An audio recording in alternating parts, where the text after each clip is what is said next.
You usually always start the episode with, all right. Welcome to the third podcast. But we're definitely including all of this in the beginning of this podcast episode. Okay. Yeah. Sure. Yeah. All right. Welcome to this podcast episode of Nootralize. Today we're talking about the introduction on the subreddit of which is called Nootropics. Right. And we think, after having gone through it, both of us, that it is very helpful because you've gone through it. Have you? I mean, I've glanced over it, so I wouldn't say I've gone into the depths of it. But just like I mentioned it this morning when we were sitting right here, and I realized that this sort of breakdown of all the compounds there are is very useful. I think, to see like how they categorize. Right. Yeah, I think it's very useful too. So, shall we go into it and see what information there is, what information you want to further explore? Sure, yeah. Yeah? Because in my understanding, I have a bit more in-depth understanding of I would definitely say so. Yeah? Yeah. Then maybe you could take the role of the listener a bit more. Yeah. Who probably doesn't know all that much about these nootropics. And I can try to efficiently help you understand what the science of these nootropics are. Yeah, sounds good. Yeah, cool. But I also think it's like it's useful to just, I don't know. I mean, I for sure want to know more about the science, but also figuring out like what are the different categories of substances that you can use, and why do you want to use them? Why are they categorized this way? Yeah. Let's get to it, shall we? Yeah? Okay.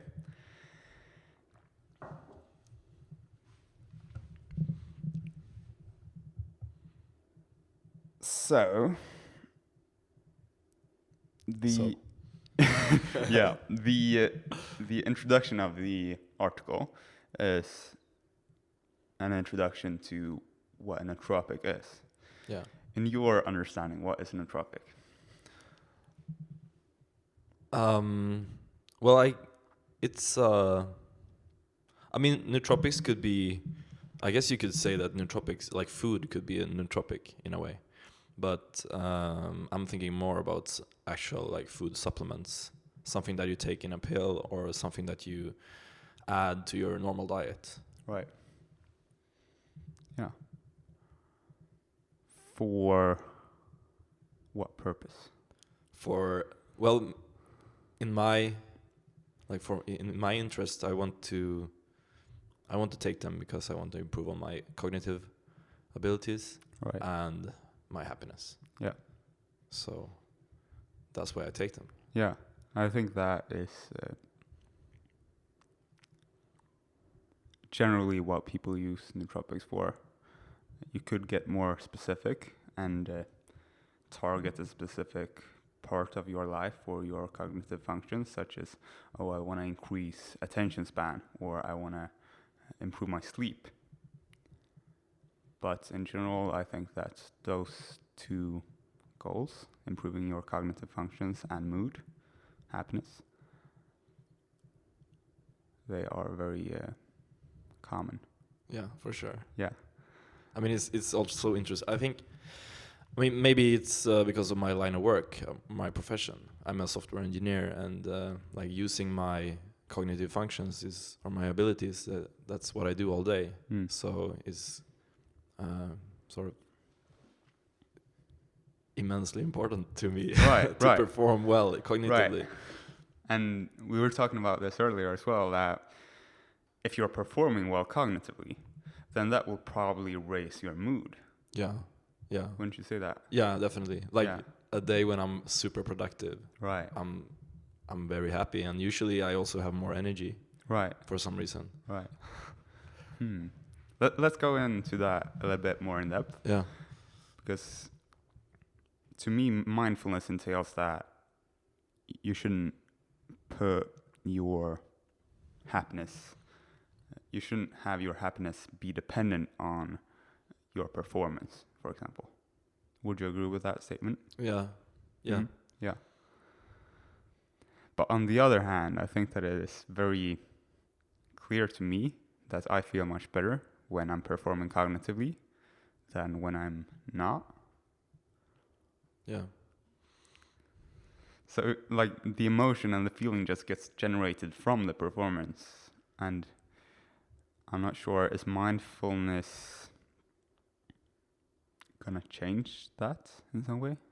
Like, how, like, it's just a feeling that I get when I perform cognitively. Yeah. That this is good. Yeah, it feels good. Yeah, right. Yeah. And of course, there's the judgment behind that, okay, this is better than that. And I'm making a judgment about what's good and what's bad. Right.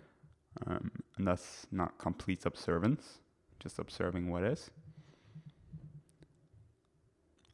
So it's a bit of a... Do we land in some kind of conclusion of this, or a question that we need to answer? Yeah, that's the... Like, is I don't have an answer to this conundrum.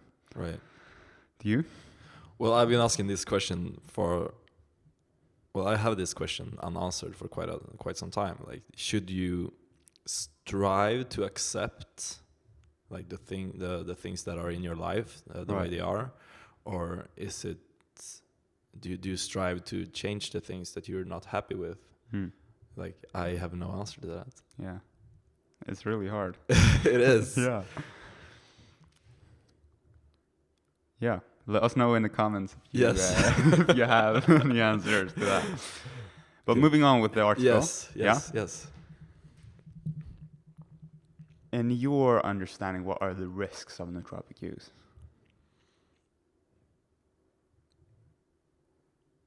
I think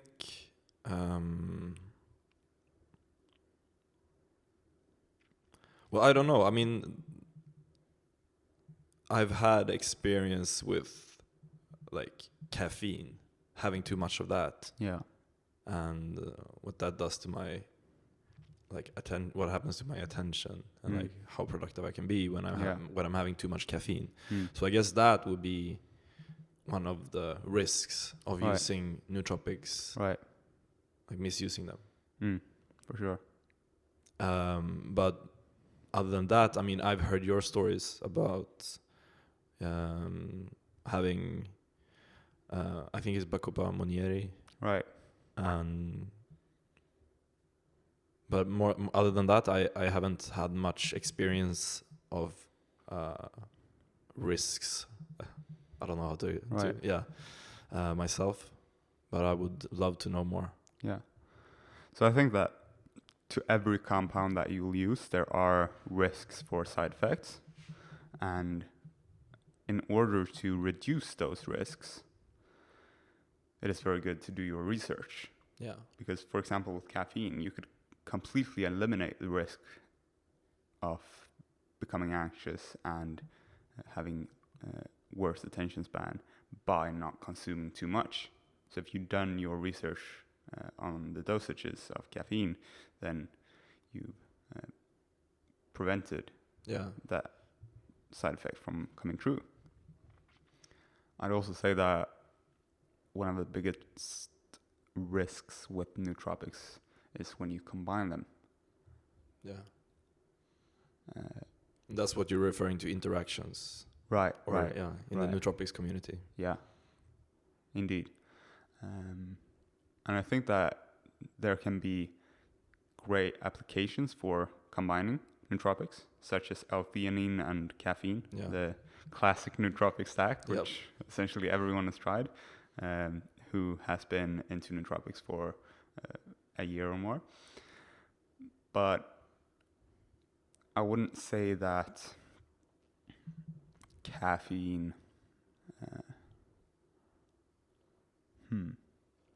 I'm a bit low on energy right now. So I lost my train of thought, actually. That hasn't happened in a long time. What were we talking about? Well, risks of use and nootropics. Right. Risks of use in nootropics. We're talking about caffeine. Right. I think there are great applications for combining compounds such as caffeine and L-theanine. Yeah. But there's also the inverse. Yes, there are increased risks of side effects if you use compounds together. And if you're new to this, I'd recommend that you only use compounds together that you know that other people have tried without side effects. And I'd recommend that you don't use too many understudied nootropics unless you have a deep understanding of the neuroscience behind them. Yeah, I mean, studying the risks or understanding the risks of nootropic use, I think that's maybe the first thing that a beginner should look into before even trying something. Yeah. I mean, everyone has probably tried caffeine already, right? And maybe even like figured out what's their limit. I mean, I've done so. I try to stick to 1 or 2 cups of coffee in a day, while previously I could have done like 5, and then I would have experienced these side effects of caffeine. But now I know. But I mean, knowing about the risks and how you can like tread the path safely, that's what you need to figure out first. Yeah. But do you know anything about like common nootropics that you could use that would cause permanent damage? Well, depends on how you define a nootropic. I personally would not define amphetamines as nootropics, but I know that they're commonly used, and some people define them as nootropics, and those can have long-term damage on your brain in terms of the sensitivity that your brain has to dopamine, to put it simply. Yeah, that's one example. I mean, I guess if there are nootropics that are commonly used and have great effects, but if you misuse them slightly, you would have permanent damage. Right. Then I think that would be very useful to know about before even starting. Yeah. So that's like one of the, I see that's one of the biggest risks maybe with not knowing, like that you see that it has great potential, this nootropic, but you misuse it slightly and then you get some damage. Yeah. If you don't combine substances, then there are very few nootropics that if you just try them once or for a week or so would cause permanent damage. Yeah. Unless you are very fragile psychologically, then you may tear apart something in your psyche. That could happen. So that is one of the major reasons why I think that really getting your sleep, exercise, nutrition, and mindfulness right before, so that you're happy before you start using nootropics. Right.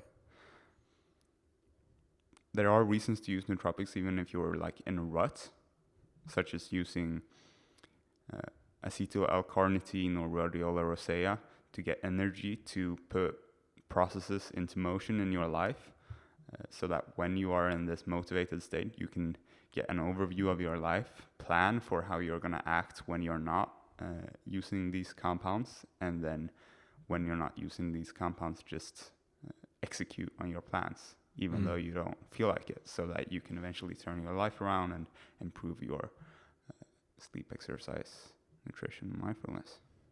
Okay, that's super interesting. Yeah. It's useful for a beginner, I guess. Yeah. But to answer your prior question, I think that there are some risks involved with all substances that you may want to use. But for example, caffeine is a great example of a nootropic that will illustrate to people what we're dealing with here. We're not dealing with hard drugs. We're dealing with often herbs, often plant-derived compounds. Doesn't say much of anything really, but let's just skip that part and go back to caffeine. Caffeine doesn't have any negative side effects in the long term. So that will give you some hints of what we're dealing with here. Most of the nootropics that you're going to use, if you just try them, then you'll get a better understanding of what they do to your mind. And if you just try them once or for a week, then there's a very low risk for something bad happening in the long term. And I say that the risk is lower the better your baseline is. So the better those 4 interventions, sleep, exercise, nutrition, and mindfulness are, the better you'll feel, the better you'll be performing cognitively, and the better your ability to adapt to slight reductions in cognitive performance from misusing nootropics. You will have an easier time. All right. And it doesn't even have to be that you're misusing the nootropic. Like, you can experience side effects and overall have a negative experience with a nootropic, because all nootropics are not good for all people. For example, acetyl-L-carnitine is great for me in terms of energy, but I know that a lot of people get anxious from it, and I do too if I take too much. So, yeah, there's a great individual variance in the results of nootropic. Okay, so I guess like one way of mitigating that risk is just start slow, start little with like a super small amount. Yeah. And then work up from there. Yeah. Exactly. Right. Yeah. I mean, the talking about these risks, as I said, like I think it's the best thing that you could do as a beginner to even begin with. Mm-hmm. Research the risks and then move on from there. Absolutely. Yeah. So should we talk a little bit about the different substances there are? Yeah. And what? Let's do that. Or the categories, maybe even. Yes. Let's do it. So in this article, they go over essentially what we've been saying. The lowest hanging fruits is sleep, exercise, nutrition, and mindfulness. They also cover for improving your sleep, getting some blue light blocking glasses, or just decreasing your exposure to blue lights in the evening, which I highly encourage. Yeah, you have some badass glasses, actually. Yeah, I don't have them with me right now, unfortunately, but they're nice. I don't know the brand, but they block blue light, and they have helped me get to sleep every time I try, within about 15 minutes, except for like a 3% failure when I cannot. 3%? Yeah, I'd say that 3% of the time I cannot fall asleep within 15 minutes. That's a super specific number. Yeah, I mean, I could say 1% or 5%, but I think that 3% is more representative than those two numbers. All right, okay. Yeah. It's not very often that I have problems. I cannot find the categorization.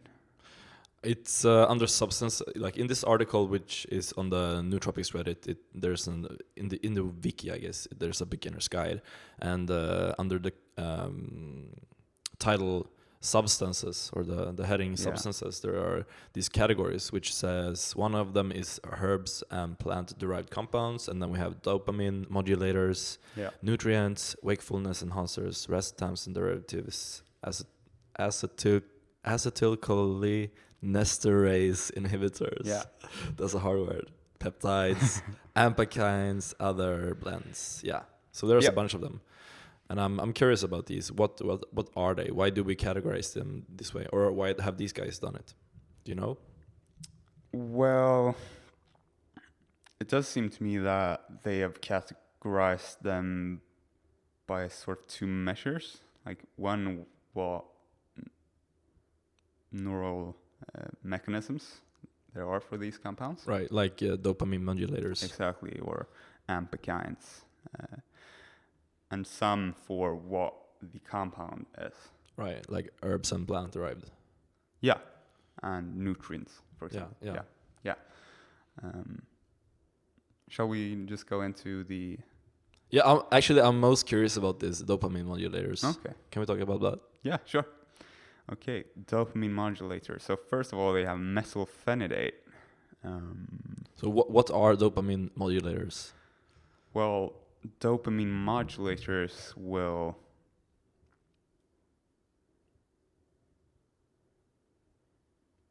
affect your dopamine levels in the brain.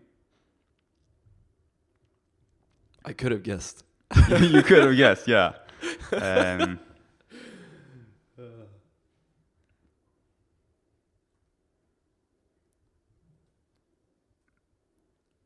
So I'm not sure if they're referring to, when they use the word modulation, if they're referring to the baseline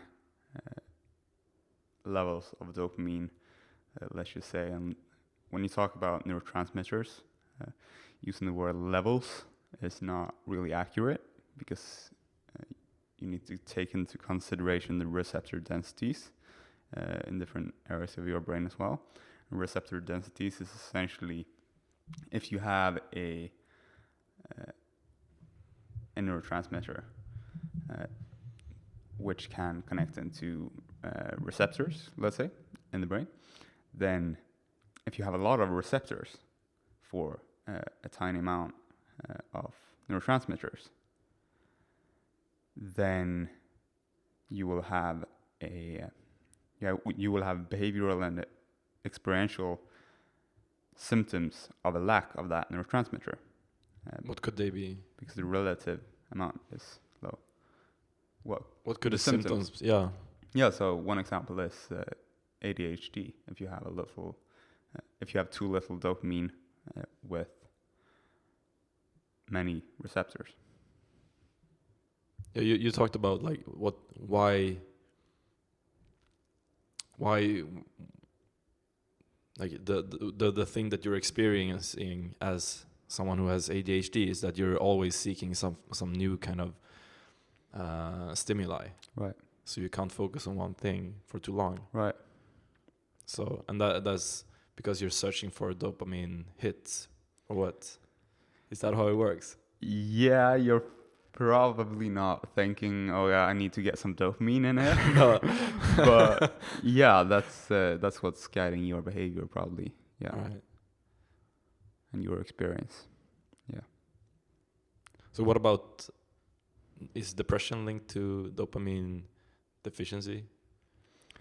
I mean, yes, I would say that. Depression is very complex and can have many different factors as the primary underlying cause, and it's different between individual and another individual, like between people. But if you use dopaminergics, then that tends to be antidepressant too. So for example, methylphenidate is antidepressant. It can be anxiogenic, generates anxiousness as well, but it tends to not give you depression. And for example, modafinil is also slightly dopaminergic and antidepressant. Bupropion, I think it's called, is an antidepressant drug, which inhibits dopamine reuptake inhibition. And if you want to just illustrate the chemical mechanisms, then you can look to hard drugs. Let's just say meth or cocaine. Those very rapidly increase your dopamine levels. And when you're under the effect of those drugs, you're probably not feeling depressed. Mm. Right. Right. So, okay, so we're talking a little bit about like the symptoms, ADHD, like for dopamine deficiency, ADHD and depression. Yeah. So if you experience any of those, what compound would you suggest starting with or looking into? Right. So I wouldn't suggest using amphetamines or methylphenidate Unless that's again. Why? Yeah, I'll come to that. Unless you're, unless you've been prescribed it, then Right. like I don't think that you should listen to what I say or what you say, and from that make other decisions. Listen to your doctor primarily, and then start experimenting slowly, as we said. To if you want to come off the amphetamines for your ADHD, then you can find nootropic alternatives and lifestyle alternatives, such as improving your sleep, nutrition, exercise, and mindfulness. But the reason why you don't want to use amphetamines is because of the side effects. They don't work by building your brain's ability to, they're not improving your brain's ability to produce dopamine. They're, in the short term, increasing your dopamine levels. Right. And you need more and more. You're building tolerance. So you build time. Addiction, or what? Yeah, that could happen with amphetamines for sure. Yeah. Okay. And you want to stay away from that? Yeah. Well, I sure. would. Yeah. But is there, sorry if I'm cutting you, but is there maybe there's something, because you mentioned like you could improve on your sleep, diet, your exercise, and mindfulness, right, before even looking into nootropics if you're experiencing ADHD, for example. Mm-hmm. So is there something, like, is there a common part of, I don't know, the average lifestyle, if you could even talk about that, right, that you could remove? Oh, so maybe it's something that you have to take away rather than adding. Right. And what's what would you say is the most, like, what's at the highest priority? Yeah, I mean, talking about the average lifestyle is very, very hard because people live very different lives. Of course. But let's say someone who's not, I don't know, not thinking too much about their diet. What could they do? Yeah, so that is related to nutrition, of course.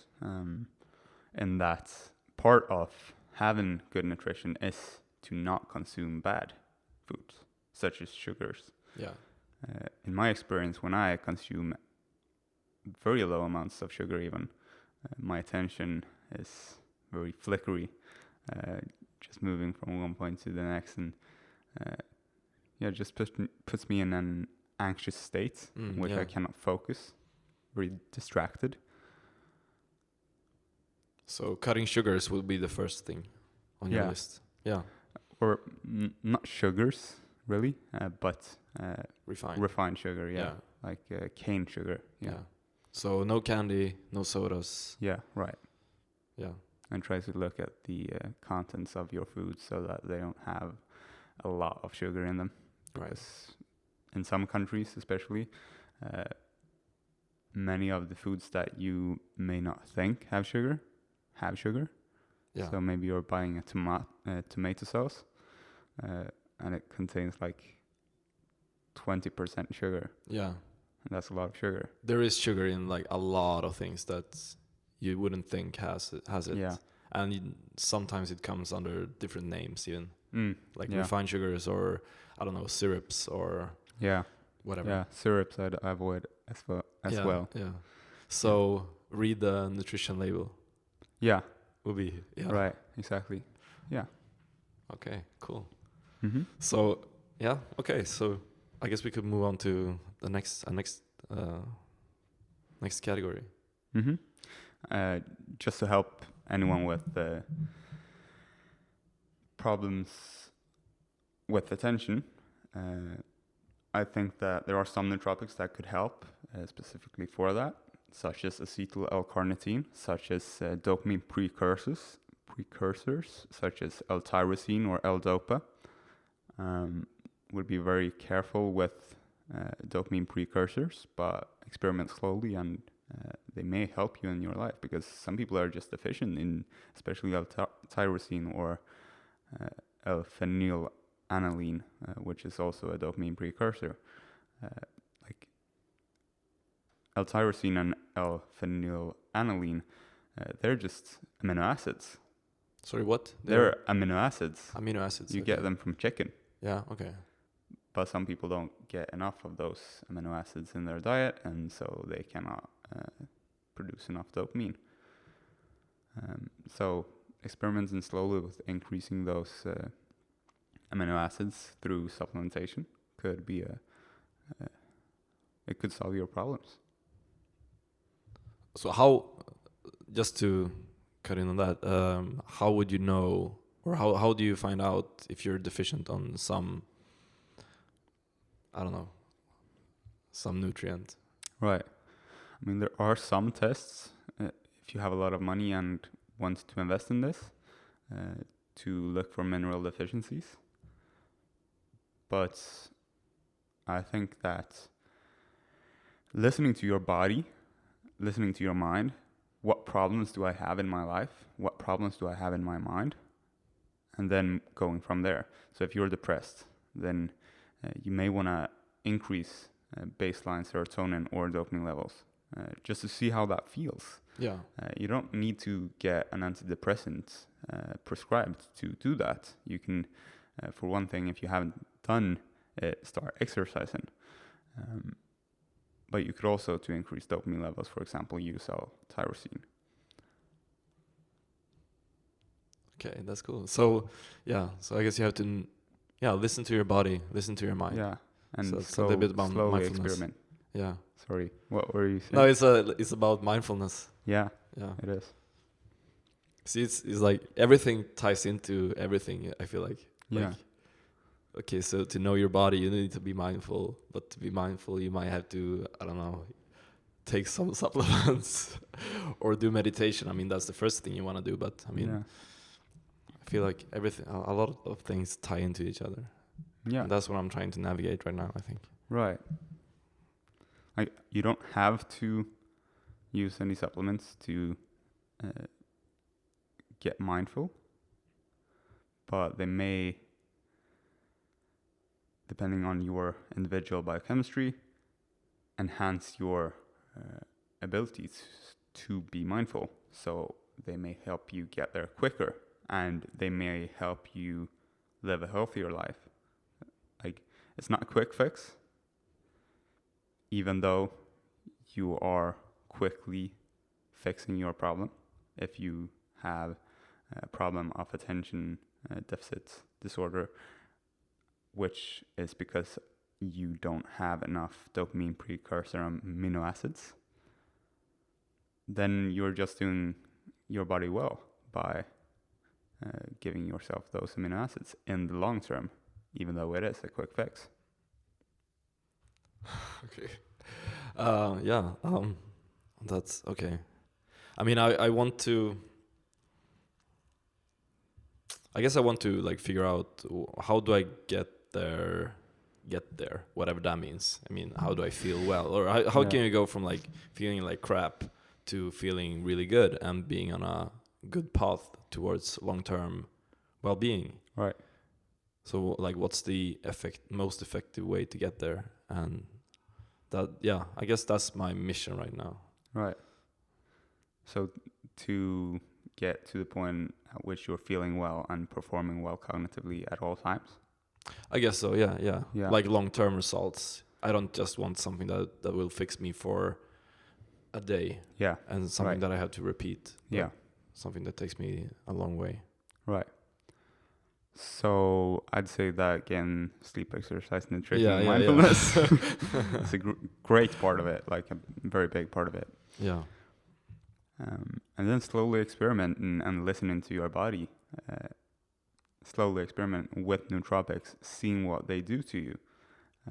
And if, for example, you are lacking the amino acid L-tyrosine because you don't get enough of it, and you see that maybe even just 50 milligrams of it per day helps you feel better, helps you perform better cognitively, then you can use that every day.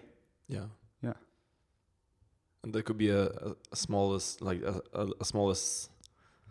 change as like just having some more protein in your diet. Right. Yeah. Right. Cool. Yeah. All right.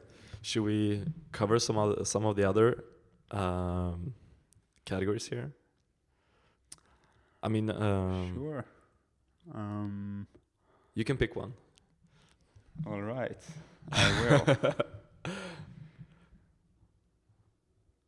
I think, though, that if we cut this episode here and continue recording and upload another episode, Sure. that would probably be better. Yeah. Because now we've covered the risks of nootropic use, the basics, sleep, exercise, nutrition. Yes. Exactly. I've been saying that probably 10 times now, but yeah. It's useful to repeat it. Yeah, it is, because it's super important, and it's much more important than nootropics. Yeah. If you don't do any of those right, nootropics aren't going to help you at all. Yeah. So I think that we've covered some good basics, some risks and how to mitigate them, and then we'll cover other nootropics than the dopaminergics that we've been covering today. Yeah, sounds good. In the So future. stay tuned then, to be continued. Thank you for listening. Thank you.